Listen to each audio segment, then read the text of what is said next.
জানিস বাবা, কাল আমাকে বৃদ্ধাশ্রমে যেতে হবে। বৃদ্ধাশ্রমে যেতে হবে মানে? আরে আমরা তিন ভাই বেঁচে আছি না? আমরা তিন ভাই বেঁচে থাকতে তোমাকে বৃদ্ধাশ্রমে যেতে হবে কেন? আরমান, এ আরমান, আরমান, আরমান। আরমানকে পলাশ ডাকতে গেছে বাবা, তুই আমার সঙ্গে কথা বল। আচ্ছা ঠিক আছে। তুই সত্যি সত্যি এসেছিস তো, নাকি পলাশের মতো? না মা, আমি সত্যি সত্যি এসেছি। এই দেখো, আমাকে তুমি ছুঁয়ে দেখো। খোকা, খোকা, খোকা,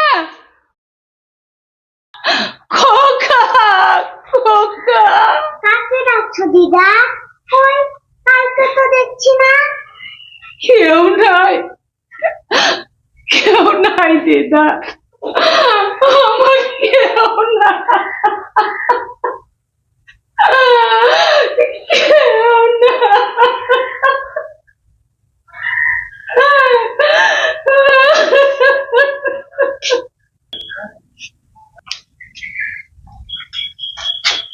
মায়ের সাথে কথা হলো?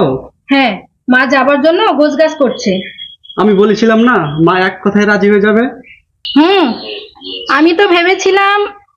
মা রেগে যাবে, দুটো কথা শোনাবে, এই তো। কিন্তু আমি জানি আমার কোনো কথা মা ফেলতে পারে না।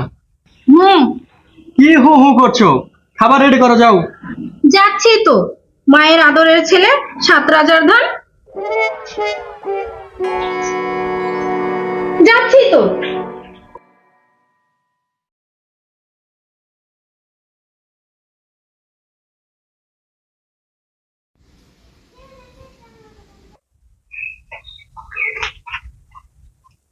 কার ছবি দেখছো দিদা? তোর বাবার। বাবা এতটুকু ছিল? হ্যাঁ, ঠিক তোর মতো ছিল। তাহলে বাবা এত বড় হলো কি করে? তুইও একদিন বড় হবি, তারপর তোর বাবা মার মতো বিয়ে করবি, তোর ছোট ছোট ছেলে মেয়ে হবে, তারপর একদিন তোর বাবা মাদের বলবি চলো তোমাদের বৃদ্ধাশ্রমে রেখে আসি। বৃদ্ধাশ্রম কি দিদা?